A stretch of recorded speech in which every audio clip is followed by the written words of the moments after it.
একের পর এক মার্কিন ঘাঁটি কনসুলেটে ইরানের হামলা, তেহরান বৈরুতে ইসরায়েলি আগ্রাসন, শ্রীলঙ্কা উপকূলে ইরানি জাহাজে সাবমেরিন থেকে হামলা, প্রতিরক্ষা ব্যবস্থা ধ্বংসের দাবি ট্রাম্পের। We're hitting all of their carriers, we're hitting all of their missile stock. Iran যুদ্ধ নিয়ে মার্কিন সহকারী পররাষ্ট্রমন্ত্রীর কাছে বাংলাদেশের উদ্বেগ, দ্রুত সংঘাত বন্ধের তাগিদ, জ্বালানি সংকট মোকাবেলায় যুক্তরাষ্ট্রের সহায়তা চায় সরকার। মধ্যপ্রাচ্যের সংকট নিয়ে আলোচনা হয়েছে, তাকে বলেছি যত দ্রুত সম্ভব আলোচনার মাধ্যমে সংঘাত এই সমস্যা যেন সমাধান করার জন্য তারা প্রচেষ্টা করেন। সাপোর্টের জন্য আমরা রিকোয়েস্ট করেছি। পৃথিবীতে যুদ্ধ এর মধ্যে আলোচনা করার তো প্রয়োজন নাই। যাদের গাড়ি আছে তাদেরকেও একটু চলাফেরা কম করে যদি করতেই হয় পাবলিক ট্রান্সপোর্টগুলো ইউজ করার জন্য। দেখছিলেন প্রধান শিরোনাম, সন্ধ্যার সময় সঙ্গে আছি আমি আলিশা ইসলাম। এবার অন্যান্য শীর্ষ সংবাদ। সবার কাছে স্বাস্থ্যসেবা পৌঁছে দিতে ই-হেলথ কার্ড চালুর নির্দেশ প্রধানমন্ত্রীর। পহেলা বৈশাখের মধ্যে 9 উপজেলায় শুরু হবে কৃষক কার্ডের পাইলট প্রকল্প। যানজট নিরসনে ব্যাটারি চালিত রিকশা নিয়ন্ত্রণের পরিকল্পনা, সন্ত্রাসী চাঁদাবাজদের তালিকা করে শিগগিরই অভিযান, জানালেন স্বরাষ্ট্রমন্ত্রী। অফিস টাইমে নারায়ণগঞ্জে ভূমি অফিসে তালা পেয়ে ক্ষুব্ধ প্রতিমন্ত্রী, অনিয়মের বিরুদ্ধে কঠোর হুঁশিয়ারি, ঢাকা মেডিকেলে অসঙ্গতি দূর করার নির্দেশ স্বাস্থ্যমন্ত্রীর। এবং কুষ্টিয়া ইসলামী বিশ্ববিদ্যালয়ের সমাজ কল্যাণ বিভাগের প্রধান কর্মচারী ছুরিকাঘাতে নিহত, হত্যার পর আত্মহত্যার চেষ্টা ঘাতক ফজলুরের, ক্যাম্পাসে চাঞ্চল্য।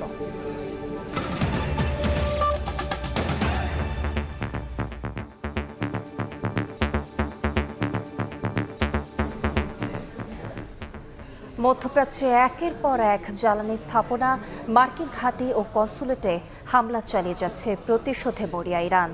তেহরান বৈরুতে পাল্টা হামলা অব্যাহত রেখেছে যুক্তরাষ্ট্র ও ইসরায়েল। এরই মধ্যে ইরানে প্রাণহানি ছাড়িয়েছে 1000। এদিকে শ্রীলঙ্কা উপকূলে ইরানি জাহাজে সাবমেরিন থেকে হামলা হয়েছে, এতে আহত হয়েছেন অর্ধশতাধিক, নিখোঁজ রয়েছেন শতাধিক নাবিক। সর্বোচ্চ নেতা আয়াতুল্লাহ আলী খামেনির হত্যা, যার প্রতিশোধ নিতে মরিয়া ইরান। হত্যার জবাবে সংযুক্ত আরব আমিরাতের অন্যতম ফুজাইজার একটি তেল স্থাপনায় ড্রোন হামলা চালিয়েছে তেহরান। স্থানীয় কর্তৃপক্ষ জানিয়েছে, একটি ড্রোন হামলা প্রতিহত করার সময় এই আগুনের সূত্রপাত হয়। একই সঙ্গে দুবাইয়ের মার্কিন কনসুলেট ভবনে হামলা চালিয়েছে ইরান, সেখান থেকে ধোঁয়ার কুণ্ডলী বের হতে দেখা যায়। কাতারের আল উদেদ মার্কিন বিমান ঘাঁটিতে ক্ষেপণাস্ত্র হামলা চালিয়েছে তেহরান। একই দিনে ইরানের ক্ষেপণাস্ত্র আঘাতে ইসরায়েলের রামাত গান শহরে ব্যাপক ক্ষয়ক্ষতি হয়েছে। এ হামলায় যানবাহন ও একটি ভবন আগুনে ভস্মীভূত হয়ে যায়। এ ঘটনায় বেশ কয়েকজন হতাহত হয়েছেন। অন্যদিকে ইরান জুড়ে অব্যাহত আছে ইসরায়েলি হামলা। ইরানের কুম শহরে অবস্থিত অ্যাসেম্বলি অফ এক্সপার্টসদের সদর দফতর গুড়িয়ে দিয়েছে তেল আবিব। ইরানের পাশাপাশি লেবাননের হিজবুল্লাহ গোষ্ঠীর ওপরও হামলা অব্যাহত রেখেছে ইসরায়েল। 1 মিনিটের জন্য ইরানে হামলা বন্ধ করা হবে না বলে হুঁশিয়ারি দিয়েছেন ইসরায়েলের সেনাবাহিনীর মুখপাত্র। এদিকে ইরানের বিরুদ্ধে যুদ্ধের দায় নিজ কাঁধে নিলেন মার্কিন প্রেসিডেন্ট ডোনাল্ড ট্রাম্প। হোয়াইট হাউসে জার্মান চ্যান্সেলরের সঙ্গে বৈঠকে ট্রাম্প বলেন, ইসরায়েল যুদ্ধ শুরুর জন্য উস্কানি দেয়নি, বরং তিনিই নেতানিয়াহুকে এ হামলার জন্য প্ররোচিত করেছেন। মধ্যপ্রাচ্যের সংঘাতের উত্তাপ পৌঁছে গেছে ইউরোপের দুয়ারেও। এর মধ্যেই ফ্রান্স ও যুক্তরাজ্য মার্কিন ইসরায়েলি বাহিনীর পক্ষে যুদ্ধে যোগ দেওয়ার জন্য নিজেদের সেনা পাঠানোর ঘোষণা দিয়েছে। ন্যাটোভুক্ত বেশ কিছু দেশ তাদের সামরিক ঘাঁটি ব্যবহারের সুযোগ দিচ্ছে, তবে স্পেন এতে অসম্মতি জানিয়েছে। চলমান সংঘাতের মধ্যেই নতুন সর্বোচ্চ ধর্মীয় নেতা হিসেবে আয়াতুল্লাহ আলী খামেনির ছেলে মোস্তফা খামেনির নাম ঘোষণা করেছে ইরানের অন্তর্বর্তী নেতৃত্ব পরিষদ। সাদিয়া তাসনিম, সময় সংবাদ। ইরান যুদ্ধ নিয়ে বাংলাদেশ সফররত মার্কিন সহকারী পররাষ্ট্রমন্ত্রী পল কাপুরের কাছে উদ্বেগ জানিয়েছে বাংলাদেশ। বৈঠকে কূটনৈতিক আলোচনার মাধ্যমে দ্রুত সংঘাত বন্ধের তাগিদ দেওয়া হয়েছে বলে জানান পররাষ্ট্রমন্ত্রী ডক্টর খলিলুর রহমান। বুধবার সকালে পররাষ্ট্র মন্ত্রণালয়ে আসেন দক্ষিণ ও মধ্য এশিয়া বিষয়ক মার্কিন সহকারী পররাষ্ট্রমন্ত্রী পল কাপুর। বৈঠক করেন পররাষ্ট্রমন্ত্রী ডক্টর খলিলুর রহমান এবং প্রতিমন্ত্রী শামা ওবায়দ ইসলামের সঙ্গে। আলোচনায় ঢাকা ওয়াশিংটন কৌশলগত সম্পর্ক জোরদারের সঙ্গে উঠে আসে রোহিঙ্গা এবং দেশটিতে থাকা অবৈধ অভিবাসী প্রসঙ্গ। বৈঠক শেষে বেরিয়ে যাওয়ার সময় পল কাপুর জানান আলোচনা ভালো হয়েছে। পরে পররাষ্ট্রমন্ত্রী গণমাধ্যমে জানান মধ্যপ্রাচ্যে যুদ্ধ পরিস্থিতি সম্পর্কে তাকে উদ্বেগ জানানো হয়েছে। অতি দ্রুত কূটনৈতিক সমাধানের মাধ্যমে এ যুদ্ধ বন্ধে ওয়াশিংটনকে আহ্বান জানানো হয়েছে বলেও জানান তিনি। যত দ্রুত সম্ভব আলোচনার মাধ্যমে এবং কূটনীতিকে একটা অপরচুনিটি দিয়ে এই সংঘাত, এই সমস্যা যেন সমাধান করার জন্য তারা প্রচেষ্টা করেন। সামরিক সহযোগিতা নিয়ে কোনো আলোচনা হয়নি জানিয়ে খলিলুর রহমান বলেন, যুক্তরাষ্ট্রের সঙ্গে বাণিজ্য চুক্তি নির্বাচনের আগে তড়িঘড়ি করে করা হয়নি। ইউএস ট্রেড রিপ্রেজেন্টেটিভ আমাদের প্রধান দুটি দলের প্রধানের সঙ্গে নির্বাচনের আগেই কথা বলেছিল এবং তারাও এতে সম্মতি দিয়েছিলেন। সুতরাং এমন না যে এইটা আমরা অন্ধকারে করেছি। খলিলুর রহমান বলেন, যুক্তরাষ্ট্রে থাকা অবৈধ বাংলাদেশিদের দেশে ফিরিয়ে আনার প্রক্রিয়া সহজ ও সম্মানজনক করতে কাজ করছে ঢাকা ও ওয়াশিংটন। বাংলাদেশি যারা আমেরিকাতে আছেন তাদের ফিরে আনার ব্যাপারেও কথা বলেছি। প্রসেসটা যাতে সহজ হয় এবং সম্মানের সঙ্গে তারা যাতে আসতে পারেন। ইন্দো প্যাসিফিক অঞ্চল নিয়ে বাংলাদেশকে নতুন করে চিন্তা করতে হবে বলেও মন্তব্য করেন পররাষ্ট্রমন্ত্রী। শাতিলা শারমিন, সময় সংবাদ, ঢাকা। এদিকে বাণিজ্য ও জ্বালানি মন্ত্রীর সঙ্গেও বৈঠক করেন মার্কিন সহকারী পররাষ্ট্রমন্ত্রী পল কাপুর। মধ্যদেশের জ্বালানি সংকট মোকাবেলায় যুক্তরাষ্ট্রের কাছে সহায়তা চেয়েছেন সরকারের দুই মন্ত্রী। মার্চে কোনো সংকট হবে না জানিয়ে বিদ্যুৎ মন্ত্রী জানান, জ্বালানি ব্যবহারে সাশ্রয়ী হওয়ার বিকল্প নেই। ইরানে যুক্তরাষ্ট্র ও ইসরায়েলের হামলায় বন্ধ হয়ে গেছে অন্যতম গুরুত্বপূর্ণ জলপথ হরমুজ প্রণালী। এতে বিশ্বের অন্যান্য দেশের মতো জ্বালানি সরবরাহ নিয়ে অনিশ্চয়তায় পড়েছে বাংলাদেশও। বুধবার সচিবালয়ে জ্বালানি মন্ত্রীর সঙ্গে বৈঠক করেন ঢাকা সফররত মার্কিন দক্ষিণ ও মধ্য এশিয়া বিষয়ক সহকারী পররাষ্ট্রমন্ত্রী পল কাপুর। সংকটময় পরিস্থিতিতে যুক্তরাষ্ট্রের কাছে জ্বালানি সহায়তা চায় বাংলাদেশ। এখন যে ক্রাইসিস পিরিয়ডে আমাদেরকে সাপোর্টের জন্য আমরা রিকোয়েস্ট করেছি, তারা বলছে তারা এটা কথা বলে আমাদের জানাবে। ইনফ্যাক্ট আমাদের ক্রাইসিস থাকবে হলো ঈদের ছুটি পর্যন্ত। তারপরেও আমরা যাতে ঘুরে টুরে আনানো যায়, যেসব সোর্স আছে সেসব ট্যাপ করছি আমরা। বৈঠক শেষে ব্রিফিংয়ে জ্বালানি ব্যবহারে সবাইকে সাশ্রয়ী হওয়ার আহ্বান জানান মন্ত্রী। এ সময় ভারতের ডিজেল পাচার বন্ধে সীমান্তে নজরদারি বাড়ানোর নির্দেশ দেওয়ার কথা জানান তিনি। এখন মার্কেটগুলোতে আলোকসজ্জা করা, পৃথিবীতে যুদ্ধ চলছে, এর মধ্যে আলোকসজ্জা করার তো প্রয়োজন নাই। যাদের গাড়ি আছে তাদেরকেও একটু চলাফেরা কম করে যদি করতেই হয় পাবলিক ট্রান্সপোর্টগুলো ইউজ করার জন্য। বিজিবি চিফের সাথে কথা বলছি বর্ডার টাইট করার জন্য। এর আগে পল কাপুরের সঙ্গে বৈঠক শেষে বাণিজ্য মন্ত্রী জানান, যুক্তরাষ্ট্রের সঙ্গে বাণিজ্য চুক্তি নিয়ে এখনও দর কষাকষির সুযোগ রয়েছে। কোনো চুক্তি এন্ড অফ লাইফ না। প্রত্যেকটা চুক্তিতে সেলফ কেয়ারিং এর জন্য তার নিজস্ব কিছু ধারা থাকে এবং সেখানে তো এরকম যদি কোনোদিন আমাদের কাছে কিছু প্রতীয়মান হয় যে এই ধারাটার সংযোজন, বিয়োজন, পরিবর্তন দরকার, সেখানে ফার্দার নেগোসিয়েশনের স্কোপ তো সবসময় রয়েছে। বৈঠকে মার্কিন বিনিয়োগ আকর্ষণে অশুল্ক বাধা দূর করতে বাংলাদেশকে পদক্ষেপ নেওয়ার তাগিদ দেয় যুক্তরাষ্ট্র। শুভ খান, সময় সংবাদ, ঢাকা। দীর্ঘমেয়াদে যুদ্ধ চালিয়ে যাওয়ার সক্ষমতা ইরানের আছে বলে জানিয়েছেন ঢাকায় নিযুক্ত দেশটির রাষ্ট্রদূত।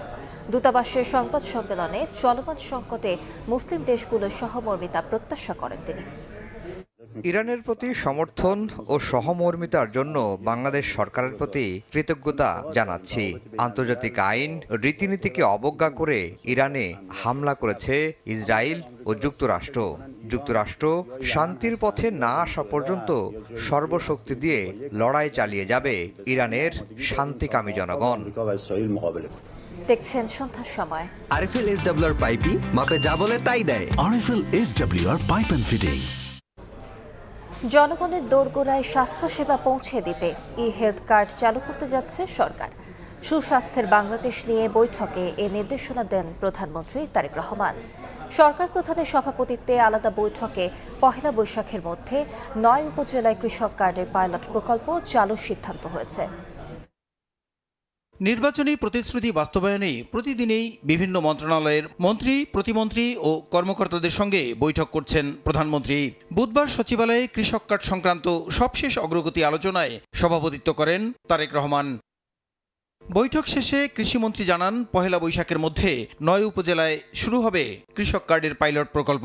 9টা উপজেলা, 9টা ইউনিয়নের 9টা ডিভিশন, ওইভাবে আর কি। কার্ডের মূল উদ্দেশ্য যেটা আছে সেটা হলো উৎপাদন, ভোক্তা,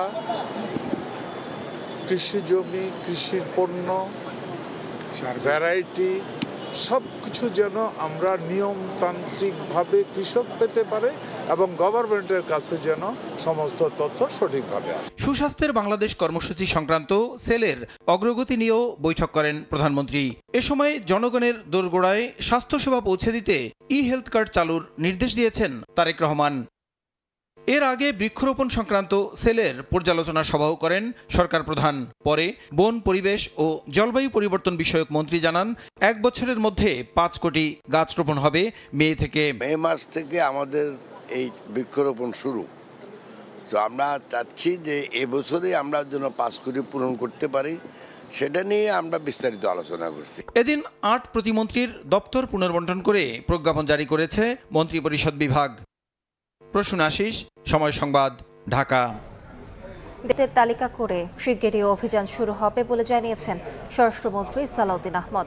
সকালে ডিএমপি সদর দফতর পরিদর্শন করে তাবেদারি বন্ধ করে বাহিনীতে চেইন অব কমান্ড প্রতিষ্ঠার নির্দেশ দেন। ঢাকার যানজট নিরসনে ব্যাটারি চালিত রিকশা নিয়ন্ত্রণের পরিকল্পনার কথাও জানান স্বরাষ্ট্রমন্ত্রী। দায়িত্ব নেয়ার পর প্রথমবার ডিএমপি সদর দফতর পরিদর্শনে স্বরাষ্ট্রমন্ত্রী সালাউদ্দিন আহমদ। তাকে গার্ড অফ অনার দেয় পুলিশের একটি চৌকস দল। পরে ঘুরে দেখেন ডিএমপি সদর দফতর, কথা বলেন কর্মকর্তাদের সঙ্গে। প্রায় 1.5 ঘন্টা পরিদর্শন শেষে মন্ত্রী জানান, জনমনে স্বস্তি নিশ্চিতে আইনের শাসন প্রতিষ্ঠা করাই সরকারের লক্ষ্য। চাঁদাবাজদের তালিকা প্রস্তুত করে সেই হিসাবে তাদেরকে আইনের আওতায় নিয়ে আসার ব্যবস্থা করব খুব শিগগির। যারা সমাজে বিশৃঙ্খলা সৃষ্টি করছে তাদের একটি তালিকা প্রণয়ন করা হচ্ছে। ব্যক্তিকেন্দ্রিক তাবেদারি বন্ধ করে পুলিশের চেইন অফ কমান্ড প্রতিষ্ঠার নির্দেশ দিয়ে সালাউদ্দিন আহমেদ বলেন, এখনই বদলাচ্ছে না বাহিনীর পোশাক। একটা ফেসিবাদী রেজিমের কারণে কিছু সংখ্যক লোক পুলিশ বিভাগও ক্ষতিগ্রস্ত হয়েছে। সেই জন্য প্রতিষ্ঠান দায়ী নয়। প্রতিষ্ঠান এমনভাবে আমাদেরকে দাঁড় করাতে হবে যাতে প্রাতিষ্ঠানিক সিস্টেমে সবাই কাজ করে, এখানে যেন কোনো ব্যক্তিতান্ত্রিক সিস্টেম গড়ে না ওঠে। রাজধানীর যানজট নিরসনে ব্যাটারি চালিত রিকশা নিয়ন্ত্রণের পরিকল্পনার কথাও জানান স্বরাষ্ট্রমন্ত্রী। এই ব্যাটারি চালিত গাড়ি চলেছে, এটা কিভাবে নিয়ন্ত্রণ করা যায়, এবং আজকে আমরা বলেছি পরীক্ষামূলকভাবে এয়ারপোর্ট রুট থেকে শুরু করে এই বিআইপি রুট হয়ে প্রাথমিকভাবে আমরা এই চলাচলগুলো সীমিত করব। এছাড়া হাদি হত্যা তদন্ত চলমান আছে বলে জানান মন্ত্রী। সানবীর রূপল, সময় সংবাদ, ঢাকা। সন্ধ্যার সময় আরো থাকছে। বাংলাদেশের বিপক্ষে সিরিজের জন্য 15 সদস্যের স্কোয়াড ঘোষণা পাকিস্তানের। রাখা হয়নি বাবর আজমকে। প্রথমবারের মতো ওয়ানডেতে ডাক পেলেন 6 ক্রিকেটার। অফিস টাইমে নারায়ণগঞ্জে ভূমি অফিসে ঝুলছিল তালা। প্রতিমন্ত্রীর আকস্মিক পরিদর্শনের খবরে তড়িঘড়ি করে আসেন কর্মকর্তা কর্মচারীরা। সিদ্ধিরগঞ্জে ইউনিয়ন ভূমি অফিসে এমন চিত্র দেখতে পান প্রতিমন্ত্রী ব্যারিস্টার কায়সার কামাল। সকাল 9টা থেকে প্রায় আধা ঘন্টা ভূমি অফিসের বারান্দায় বসে অপেক্ষা করেন প্রতিমন্ত্রী। নির্ধারিত সময়ে অফিসে কাউকে না পেয়ে প্রতিমন্ত্রী বলেন, এমন ঘটনা অনাকাঙ্ক্ষিত। দেখছেন সন্ধ্যার সময়, সঙ্গেই থাকুন। বিভাগের কর্মচারীর ছুরিকাঘাতে প্রাণ গেল কুষ্টিয়া ইসলামী বিশ্ববিদ্যালয়ের সমাজকল্যাণ বিভাগের প্রধান আসমা সাদিয়া রুনার।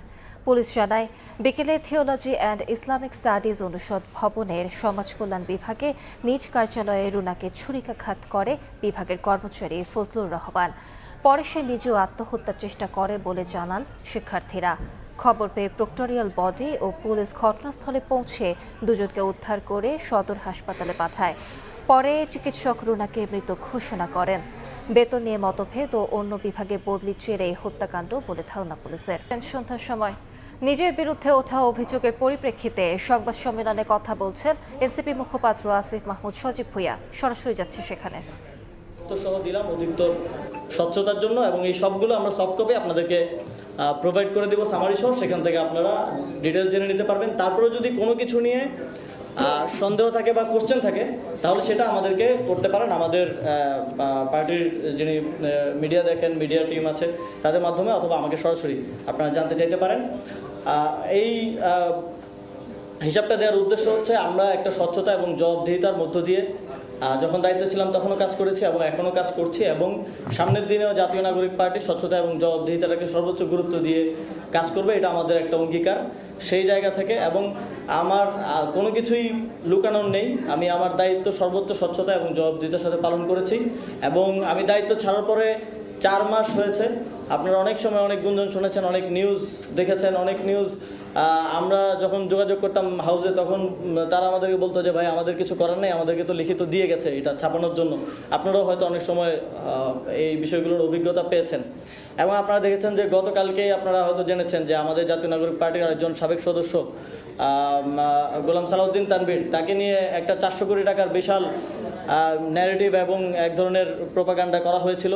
দুদক তাকে নিয়ে অনুসন্ধান করেছে, দীর্ঘদিন অনুসন্ধান করে তাকে কিন্তু নিষ্পত্তি দিয়েছে এবং সেটা এই সরকারের আমলে নিষ্পত্তি দিয়েছে।